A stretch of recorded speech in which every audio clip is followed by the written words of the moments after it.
की आज उद्या आम्हाला न्याय मिळणार. हाँ 9 वर्ष झालं मोदी साहेबांनी पाय धुवून मजुरांचे, आणि त्याच पाय धुतले तेच राज्य सरकारनं हातपाय बांधून टाकले शासनाचे, म्हणजे आमच्या मजदुरांचे.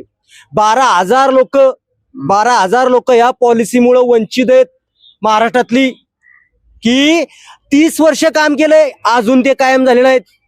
का? पॉलिसी. अरे पॉलिसी ती बाबासाहेबांची आहे का? त्या घटनेत लिहिलंय का 3 महिन्याच्या वरती मजुराला ठेवू नका म्हणून? लिहिलंय का पॉलिसीत? घटनेनं लिहिलंय का त्याच्यात? कुठल्या बाबासाहेबांच्या घटनेत लिहिलेलं आहे का की 3 वर्षाच्या मजुराला 3 महिन्याच्या नंतर मजुराला कामावर ठेवू नका? संविधानात लिहिलंय का? मुझे तो नहीं लगता कि ऐसा है, लेकिन आप नाही पॉलिसीत आहे ना की 3 महिन्याच्या वरती ये पॉलिसी. तो पॉलिसी ही गलत है. हा, मग आमचं म्हणणं आहे की जर संविधानात लिहिलं नाही तर तुम्ही त्या पॉलिसीत काय लिहिताय? कशासाठी लिहायचंय? लोकांच्या हिताचे निर्णय घ्यायला सरकार असतं ना. लोगों के हित में ही निर्णय लोकांच्या हिताचे निर्णय घ्यायचे असतात, कुणी शासनाने घ्यायचे असतात ना. मायबाप सरकार कशाला म्हणतो? सरकार फास द्यायला असतं का? लोकांना न्याय द्यायला असतं ना. मग न्याय हा दिला पाहिजे ना लोकांना. आज आम्ही महाराष्ट्रात इथं आलोय म्हणजे काय आम्ही मूर्ख आहे का? आम्ही काय अशिक्षित आहे का? आमच्या मुलाबाळांचं शिक्षण झालं नाही पाहिजे का? म्हणजे मागास वनमजूर समाज कसा मागास राहील, मागे राहील, हे फक्त राज्य सरकारनं बघितलेलं आहे. पॉलिसीच बदलायची नाही.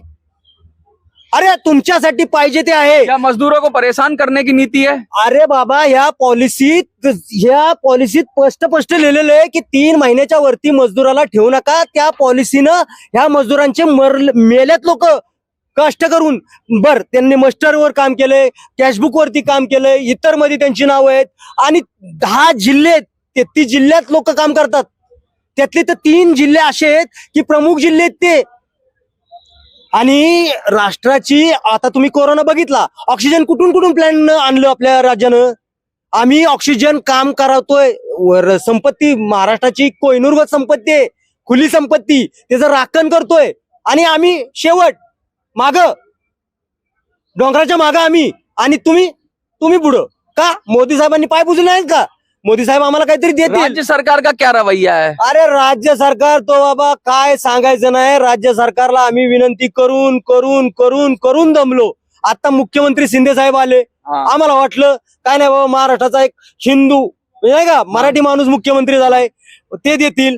त्यांनी तात्काळ 12ला एक मराठी माणसाचा ताईतच आहे मुख्यमंत्री साहेब आमचं, म्हणजे ताईतच आहे. त्यांनी तात्काळ फाईलला मंजुरी द्यायचं पत्र दिलं, पण डिपार्टमेंटनं पत्रच दिलं नाही, ऍक्सेप्ट केलं नाही, फाईलच सादर केली नाही. बघा 1293 ची फाइल क्या केंद्र सरकार में है? नाही राज्य सरकार में. लेकिन जर मुख्यमंत्री साहेबांचं जर ऐकत नसतील, हे जर शासन मुख्यमंत्री साहेबांचं असं ऐकत नसेल की बाबा ती फाईल सादर करा, ह्या लोकांना न्याय द्या, तर आम्ही काय करायचं? लगातार आज वर्षभर आम्ही थांबलोय त्या फाईलसाठी, नाही का? मुख्यमंत्र्यांनी पत्र दिल्यानंतर रिओपन फाईल केली, बाबा यांना न्याय देतो मी. त्यांनी म्हणलेलं आहे महाराष्ट्राचा ताईच आहे मुख्यमंत्री गळ्यातला. सही बात. काय आप ये कह रहे हैं कि जो फाइल है वो रीओपन करें और उस पे फिर से? अरे बाबा रिओपन करायला सांगितलेले, पण हे अधिकाऱ्यांना खालनं वरनं मलाही पाहिजे. आमच्याकडे ती द्यायला नाही. आम्हाला आहे एक 10,000 पगार, 10,500 रुपये. त्यात आमच्या मुलांचं शिक्षण नाही किंवा 10,500 से पूरा नहीं पड़ता, बहुत कम है. अरे बाबा गॅस मोदी साहेबांच्या कारकिर्दीत किती स्वस्त अच्छा आहे. एक चीज बताइए मुझे, गैस महंगी हो गई, सब महंगा हो गया, महंगाई हो गई, 10,500 की आप बात कर रहे हैं. ये मोटी बात बताइए आपके, अगर आपको रेगुलर कर दिया जाता है तो कितनी सैलरी होगी? 30,000 रुपया, 28,000 रुपया. और अगर 3 महीने के रोटेशन पे ही 30,000 मिलने लगे तब? अरे कशाला, पण आम्ही कष्ट केले ना. आम्हाला पेन्सिल पात्र पाहिजे, ऑर्डर 2004 ची पेन्सिल आम्हाला पाहिजे. आम्ही पेन्सिलीसाठी काम करतोय. आम्ही मजदूर आहे. आम्ही खुली संपत्ती जिला कुलूप नाही, ती संपत्ती आमच्या घामातून कष्टातून संपत्ती राज्य सरकारची किंवा ती स्वतःची आमची संपत्ती आम्ही सांभाळलेली आहे. आप राज्य कह रहे हो कि राज्य सरकार की जो संपत्ति है उसको संभालते हो आप. हाँ. जो वन है और ये सब खुली संपत्ति हाँ. है जो जिसपे कभी भी लूट हो सकती है, बहुत सारे तस्कर पेड़ काट लेते हैं, बहुत सारी चीजें होती है, उन सब की रक्षा करते हो आप. बरोबर. और वहाँ पूरा मेंटेन करते हो उसको. बरोबर है. आप उनका पैसा बचाते हो, देश का धन बचाते हो. हाँ. लेकिन जब आपको देने की बारी आती है तो बाबा जी का ठुल्लू. बाबा जी का ठुल्लू नहीं भैया जी, ये आपने गलत बोला. बाबा जी का कुछ ठुल्लू नहीं देते. बाबा जी का ठुल्लू नहीं, दे दान छूटे गिरान, ये पुरानी बात थी. हाँ दे दान छूटे गिरान. हाँ अब नई बात दोहराता हूँ मैं. हाँ. आप करो कष्ट और हो नष्ट। मतलब आप मेहनत भी करो और मर भी जाओ, यस, कुछ नहीं मिलेगा। कुछ नहीं मिलेगा। ऐसा ही शासन का धोरण है। ये शासन क्या, शासन प्रजा का शासन लग रहा है आपको, कि लग रहा है कि राजा आ गया, तानाशाह आ गया है संविधान का? मैं लग रहा हूँ, मेरे को, मैं अभी जो इस शासन में हूँ 30 साल से, मेरे को लग रहा है मैं ब्रिटिश सरकार 9 साल से लग रहा है, अंग्रेजी सरकार में। अंग्रेजी सरकार हुकूमत। 9 साल पहले मिलता था। हाँ, 9 साल में थोड़ा कम मिलता था, लेकिन मिलता था। तो आज सब 9 साल में पक्का, 9 साल पहले पक्के थे आप? पक्के थे यार, कुछ ना कुछ तो जमता था। अच्छा। अब कुछ नहीं जम रहा है भाई, अब कम होता जा रहा है। कम होता जा रहा है। जो अनाज की रोटी थी, जो हाँ। पूरी मिलती थी, हाँ। अब वो आधी आ रही है। कैसा पेट भरेगा? मोदी जी तो कह रहे हैं कि करोड़ों लोगों को हम वो देते हैं, अनाज मुफ्त देते हैं, राशन मुफ्त देते हैं। भैया जी राशन दे रहे हैं, लेकिन वो राशन खाने का लायक है क्या? पहले देखा, वो चूहा भी नहीं खाता। इतना खराब है उसकी दशा। क्या है? मिलता है वैसे राशन? मिलता है ना भैया जी, प्लास्टिक के चावल मिलते हैं। प्लास्टिक का चावल? हाँ। चाइना वाला चावल? हाँ।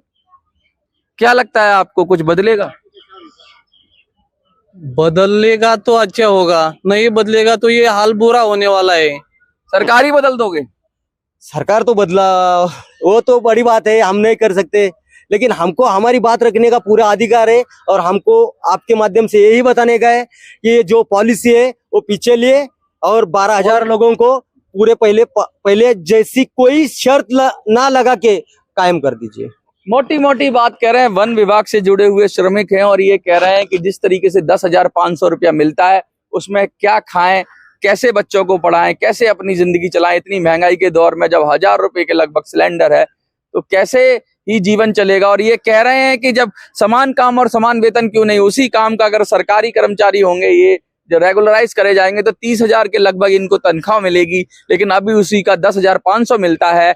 कहने का मतलब ये है कि 3 महीने बाद रीजॉइनिंग करा दी जाती है और सालों साल ये इस तरह से ही काम करते रहते हैं। क्यों करा रहे हैं? इससे कि इनके हक और अधिकार को रोका जा सके, इनके हक अधिकार को ना देना पड़े, इनसे सस्ते में काम कराया जाए। आज तक तो हमने सुना था कि प्राइवेट कंपनियां मजदूरों का शोषण करती हैं, लेकिन जब सरकारी शोषण पर उतारू हो जाए, सरकारी ऐसी पॉलिसी बनाए जिसमें मजदूरों के हित मारे जाएं, तो मजदूर जंतर मंतर पे आएंगे, खड़े होंगे सड़क पर, चिल्लाएंगे। और ये बात आपको याद रखनी चाहिए कि कोई भी सरकार चिरस्थायी सरकार नहीं होती, 5 साल के लिए आती है। अगर देश का मजदूर बिगड़ गया, क्योंकि कौन बनाता है हिंदुस्तान, भारत का मजदूर किसान, अगर मजदूर बिगड़ गया देश का, तो बड़ी से बड़ी सत्ता को भी उलटफेर कर सकता है। आपको क्या लगता है कि इनको इनकी तनख्वाह, काम का समान वेतन मिलना चाहिए? क्या ये पॉलिसी बदलनी चाहिए? क्या मंत्रालय में जो फाइलें धूल फाक रही हैं, उन पे विचार होना चाहिए? 12,000 वन कर्मियों की ये लड़ाई है, महाराष्ट्र से आए हैं और अपना हक मांग रहे हैं। हक दिलाने में इनकी मदद करिए, वीडियो को ज्यादा से ज्यादा शेयर करिए। जंतर मंतर से मिनी